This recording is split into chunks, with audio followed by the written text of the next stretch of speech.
Et bonjour YouTube, ici la meilleure des marmottes, j'espère que vous allez bien aujourd'hui. Comme promis, première vidéo pour vous parler de livres, première vidéo de critique littéraire, et aujourd'hui je vais vous parler de Sigismund, le croisé éternel par John French. Toutes ces vidéos de littérature concerneront les livres bien sûr, et n'auront aucun spoiler, c'est-à-dire que vous pouvez écouter cette vidéo, puis ensuite lire le livre. J'espère d'ailleurs que je vais vous intéresser au livre que je vous présenterai, ou à l'inverse, si le livre est nul, et il y en a, le Black Library, des livres très nuls, je vous conseillerais de les lire que si vous êtes vraiment passionné.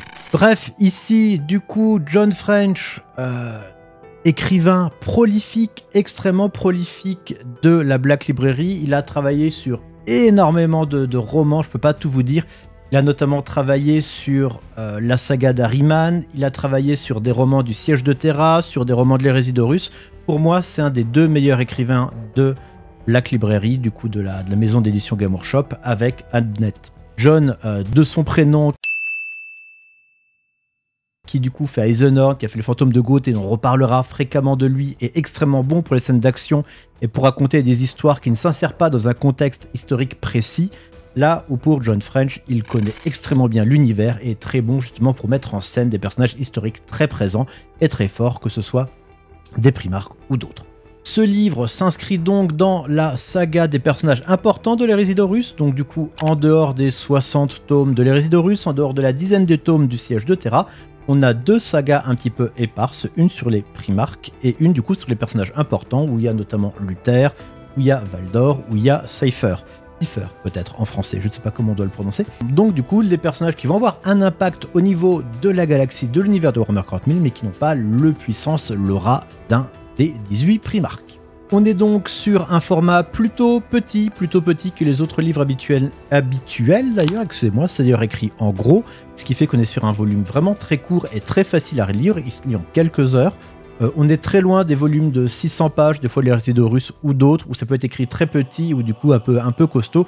Là on est vraiment sur la lecture très loisir et du coup qui va permettre d'intéresser les personnes qui kiffent le personnage, du coup qui viendra après le fondateur des Black Templars, qui est encore maintenant un des chapitres Space Marine préférés. Donc le synopsis, maintenant on est sur un dialogue entre Salomon Voss, qui est un des écrivains, un des commémorateurs, qui du coup étaient les artistes, qui met très large, les peintres, les écrivains, les historiens, qui suivaient l'hérésie d'Horus pour raconter, pardon, excusez-moi, qui ne suivaient pas l'hérésie d'Horus, je m'emballe, qui suivaient la grande croisade pour raconter cette grande croisade.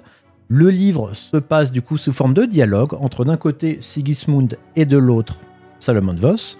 Ça se passe juste après Ulanor, où du coup Sigismund va maintenant se rendre sur Terra avec toute la légion des Imperial Fist pour fortifier Terra et le palais de l'empereur. Là où Horus et les autres Primarques vont continuer et terminer la grande croisade. Et donc la quatrième de couverture nous pose cette question: pourquoi, alors que la grande croisade touche à sa fin, que tout le monde pense qu'elle va être gagnée, qu'elle va être terminée, que ce soit l'empereur, regardant tout le monde, pourquoi Sigismund considère qu'elle n'aura jamais fin et que la guerre ne se terminera jamais? Je rappelle, on est à un moment donné où l'hérésie d'Horus n'a pas eu lieu, donc c'est-à-dire que les dieux du chaos n'existent pas, c'est-à-dire ils n'existent pas, ils ne sont pas connus de l'humanité. Salut les Eldar et Slaanesh, où il n'y a pas encore de tyrannie dans l'univers, où du coup concrètement les peuplades Xenos qu'on connaît de l'univers de Warhammer 40 000 connus par l'Imperium, c'est les orques et les Eldar majoritaires. Ils vont avoir peut-être eu des contacts avec d'autres peuplades Xenos, mais qui ne sont pas encore nommés comme on les connaît maintenant dans l'univers de Warhammer 40 000. Donc maintenant, quel est l'intérêt de ce livre? Parce qu'en fait, du coup, on va avoir un dialogue, donc comme je disais, entre Sigismund et Salomon Voss, mais ce dialogue va être intéressant à 3 niveaux. Et d'ailleurs, je veux le dire tout de suite, ce livre est extrêmement bon. Pourquoi? Parce qu'en fait, le fait qu'il soit extrêmement court fait qu'il est compact. Et qu'en fait, il n'y a pas de temps mort et il n'y a pas de phrases inutiles. Un des défauts pour moi des livres de la Black Library, en dehors de quelques auteurs et en dehors de quelques exceptions, c'est qu'ils délayent souvent les propos pour faire un certain nombre de pages. Que du coup, quelque chose qui peut tenir en 3 pages va tenir en 14-15 pages, avec profusion d'hyperboles, avec profusion de phrases incroyables. Son armure rougeoyante qui reflète le ciel, qui descend de la 3e lune avec les reflets, et du coup il marche dans le pas et son reflet montre les cicatrices qu'il a eues sur la planète de Deltanos 43, en affrontant les sbires du puissant Rochefort. Voilà, donc tout ça pour dire qu'il descend la colline à pied. Merci. Et encore, je l'ai fait courte. Donc là, c'est pas le cas. Le livre est compact. Le livre, on peut pas enlever une page et toutes les informations sont dedans. Il vous parle du coup de Sigismund. Il va vous parler, donc je vous disais, sur 3 points. Le point numéro 1, le point le plus micro. Sigismund. Donc du coup, le champion de Rogaldorn, le champion des Imperial Fist. On va en apprendre sur sa vie. On va apprendre la vie de Sigismund, du coup, du moment donné où il était encore membre de clan sur sa planète originelle. On le verra grandir, on le verra douter, on verra certains moments extrêmement intéressants, notamment avec les World Eaters et leur ancien nom, pour justement comprendre pourquoi il a un point de vue différent de la majorité des personnes sur les World Eaters, ou peut-être pas, je dis je spoil pas. On va vraiment avoir un petit côté autobiographique, voire complètement autobiographique de la vie de Sigismund, et c'est très peu fréquent. Généralement, en dehors de quelques exceptions, on a rarement de vie autobiographique d'un Space Marine. Ça arrive quelquefois, ça arrive notamment dans les romans Space Wolf, mais c'est pas quelque chose de fréquent. Et donc du coup, souvent, on a juste des petits moments de vie de la partie d'un Space Marine, on a souvent des mini-tranches de vie à certains moments donnés, mais qui ne donnent pas une vision d'ensemble. Là, on a une vision plus ou moins d'ensemble qui avance de la vie de Sigismund. Et ça, c'est extrêmement intéressant. Que vous aimez le personnage et du coup son rôle, notamment avec la Sainte dans tout le siège de Terra et même encore après dans la fondation des Black Templars, où du coup tout ce qu'il a fait ensuite, c'est intéressant. Si vous kiffez les Black Templars, si vous kiffez le lore des Black Templars et le personnage de Sigismund, c'est intéressant. Un deuxième point, en effet, c'est intéressant car on va apprendre beaucoup de choses sur le fonctionnement de l'Imperium pré-Grande Croisade et pré-Ulanor. C'est-à-dire que, comme je l'ai dit, il y a déjà de nombreux romans qui montrent comment sont faits les Space Marines. Mais c'est quasiment toujours les Space Marines sur les planètes originelles des différents légions. Et là, du coup, on va avoir quelque chose, comme Sigismund vient de Terra, il fait vraiment partie de la première génération de Space Marines. Il fait partie de la génération de Space Marines qu'on récupérait sur Terra, qu'on envoyait sur Luna pour être transformés. Et donc du coup, on va apprendre comment se partager, du coup, comment les différentes légions se partageaient les recrues. On va apprendre énormément de choses au fur et à mesure sur du coup un pan d'histoire qui est extrêmement peu donné. En effet, si on prend les Résidorus, en dehors des tout premiers tomes, les Résidorus, ça va surtout parler beaucoup à partir de Isvan. Ça va parler à partir de Isvan, c'est-à-dire, voilà, du coup, il y a la trahison, tout ce qui se passe après les 7 mois entre les Résidorus, et à un moment donné, on arrive sur Terra. Mais finalement, c'est très rare les romans qui nous parlent de ce qu'il y a avant. Que ce soit des guerres de l'unification, du post-unification, et toutes les choses dans le style. On parle très rarement de Luna, on parle très rarement de génétique, on parle très rarement des matriarches qu'il y a sur Luna qui du coup vont travailler là-dessus. Et là, on a des infos. Et donc, déjà, on a de la production sur Sigismund, et de deux, si le lore général vous intéresse, si le lore global de l'univers de Warhammer 40 000 vous intéresse, vous allez obtenir énormément d'informations dans ce roman.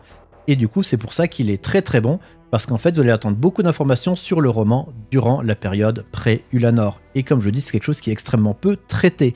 On peut l'avoir traité dans certains romans, notamment Primarch, notamment si vous prenez le roman par exemple de Mortarion, ça va vous parler d'un épisode où Mortarion, du coup, avant du coup qu'il y ait les Résidorus, mais on n'a pas de vision globale. Là, de par Sigismund et par le fait que c'est un personnage extrêmement important et qui du coup n'a pas la problématique d'un Primarch à toujours rester avec sa légion et devoir du coup être l'exemplaire de sa légion, du coup on a un personnage qui va pouvoir douter, on a un personnage qui du coup va se poser des questions, et du coup on a un personnage qui va bouger de légion entre légion de par le système qui avait aux différents Space Marines d'une légion avaient des échanges avec d'autres légions pour du coup apprendre comment ils se battaient et comprendre d'autres cultures.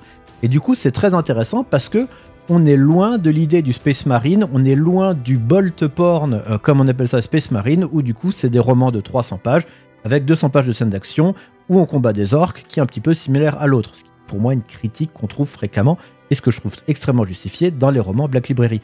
Ici, c'est pas le cas. Ici, c'est vraiment intéressant là-dessus, sur ce point du lore de l'univers 48 000. Et il y a un troisième point qui rend ça encore plus intéressant, et c'est quelque chose qu'on voit encore une fois extrêmement peu dans les romans Black Library, ça parle de philosophie. En effet, de par la question qu'on a derrière, pourquoi finalement la guerre? Qu'est-ce qui fait que cette guerre, alors que tout doit se dire qu'elle va s'arrêter, elle ne s'arrête pas? Encore une fois, je vous rappelle, on est pré-Hérésidorus, donc du coup, il n'y a pas tout ce qu'on sait avec les démons, avec le chaos, avec Horus, etc. qui trahit. Donc du coup, tous ces éléments, on n'en parle pas dans le livre. Oui, car ils n'existent pas. Et donc du coup, on est sur une discussion très philosophique. On est finalement sur un discours limite un peu platonicien, où on aurait Platon qui poserait des questions, qui serait Solomon Voss, qui poserait des questions à Socrate, et Socrate qui répondrait du coup à cela, du coup en dissertant que ce soit sur la guerre, l'âme de l'humain, etc., le fonctionnement de l'âme, comment réagissent, comment on réagit, comment la méconnaissance, est-ce que le fait de connaître les gens permet de mieux s'entendre, etc. Et du coup, je reste volontairement large, hein, encore une fois, pour ne pas dire ce qu'il y a exactement dedans, pour ne pas vous donner les réponses de Sigismund à Voss. Et du coup, on est sur une triple lecture dans un roman, de certes que 219 pages, mais extrêmement compact et très intéressant. Il n'y a pas, sur ces 219 pages, il n'y a pas 180 pages d'action. Vraiment, on est sur quelque chose qui est l'antithèse du roman Space Marine classique. On est vraiment sur quelque chose qui est passionnant, car différent. C'est vraiment, voilà, c'est certes, d'habitude on mange du chocolat, ben là, une fois, s'il y a un chocolat blanc, et ben c'est incroyable et c'est extrêmement savoureux. Et là, c'est tout à fait cette même chose. Que ce soit Sigismund, que du coup soit le fonctionnement des Imperial Fist, du fonctionnement des Templiers, comment est-ce qu'on devient Templier, ou comment est-ce qu'on ne peut pas devenir Templier, comment on est intronisé, comment ça se passe à l'époque, que ce soit au niveau du lore global, comment est-ce que du coup sont créés les Space Marines à l'époque de Terra, comment ils sont armés, comment du coup passent leur entraînement, tout ça, que ce soit au niveau philosophique, qu'est-ce que la guerre, pourquoi le fait de faire la guerre, du coup, n'a-t-il pas forcément de fin? Pourquoi est-ce qu'un Space Marine n'est pas forcément qu'une arme de destruction? Ou est-ce qu'un Space Marine doit être qu'une arme de destruction? Bref, on est sur 3 niveaux, qui rend, encore une fois, je le répète une dernière fois, qui rend ça très intéressant. Et pour moi, c'est un roman qui est tout à fait lisible si vous connaissez déjà l'univers de Warhammer 40 000. C'est un roman qui se lit de lui-même, parce qu'en fait, il va pas vous demander de connaissances. Le fait, encore une fois, c'est une autre force de ce roman, et je vais en parler vraiment avant de finir, c'est que le fait qu'il se passe avant l'Hérésidorus implique que vous n'avez pas besoin de connaître ce qui s'est passé à l'Hérésidorus. Le côté qui est un discours justement philosophique, lore, où on explique les choses, fait qu'en fait il se suffit à lui-même. Ok, si vous connaissez l'univers de Warhammer 40 000, vous allez avoir des termes qui vont peut-être certainement vous perdre, mais en soi, il peut se lire tout seul. Il peut se lire, en fait ça pourrait être un bouquin de science-fiction dans un autre univers avec d'autres personnages, où on raconterait une autre histoire, un autre lore, en gardant cette structure philosophique de questions-réponses, un peu de discours, où du coup, par des exemples, on va expliquer des situations et on va faire avancer un petit peu cette question de pourquoi la guerre n'a-t-elle pas fin, selon Sigismund. Et donc pour moi, ça a été une excellentissime surprise, je vais pas vous le mentir, je l'avais acheté il y a un petit mois, il était sur ma pile en mode... Ça va être un peu comme tel autre bouquin que de la même saga dont je vous parlais une autre fois, qui était une purge. Et du coup, j'avais un peu de mal et j'étais extrêmement agréablement surpris. Pourtant, j'aurais dû me dire, John French, je suis très très rarement déçu par lui. Ben, bravo. Vraiment bravo. Il a réussi à me rendre sympathique, ce personnage de Sigismund, que je trouvais un petit peu pédant et un petit peu antipathique dans le siège de Terra. Il a réussi à m'apprendre des choses, du coup, sur tout ce qu'il y avait pré-Ulanor et le début de la Grande Croisade que je ne connaissais pas. Et en plus, il m'a fait revoir des notions de philosophie d'il y a très très longtemps. Parce que même si c'est de la philosophie, je vous rassure tout de suite, c'est pas de la philosophie, c'est pas de la philosophie niveau fac. C'est vraiment de la philosophie qui reste sur des questions extrêmement simples, qui ont été traitées, retraitées 1000 fois, 10 000 fois, si vous êtes fan de philosophie, mais qui, dans cet univers de Warhammer 40 000, ne sont que très rarement aussi bien traités et de manière aussi peu caricaturale. Bref, Sigismund, c'était ma première critique littéraire. J'espère qu'elle vous aura plu. N'hésitez pas à donner des commentaires. Oui, donnez des commentaires. Répondez dans les commentaires. Dites des commentaires. Je ne sais pas, je dis n'importe quoi. N'hésitez pas à commenter dans le sens où c'est la première fois que je fais ça de ma vie. Il y a peut-être des choses qui étaient bien, pas bien. N'hésitez pas à me dire ce que vous avez aimé ou bien aimé. Si on veut changer le format, ça doit être plus court, moins court, si vous en voulez plus, si ça ne vous intéresse pas, la lecture, et que je vous parle des nouveautés. J'essaie bien entendu un maximum de vous parler de livres trouvables encore au moment donné où je fais les vidéos. Des fois, ce ne sera pas le cas quand je ferai certaines vidéos pour certains romans que je trouve extrêmement intéressants et fondamentaux pour l'univers. Mais du coup, là, j'essaie vraiment de vous en parler. De choses que vous pouvez commander dans les grandes librairies de votre choix ou vos petites librairies du coin. Mes chers amis de YouTube, des bisous, de l'amour, et on se retrouve très bientôt pour de nouvelles aventures.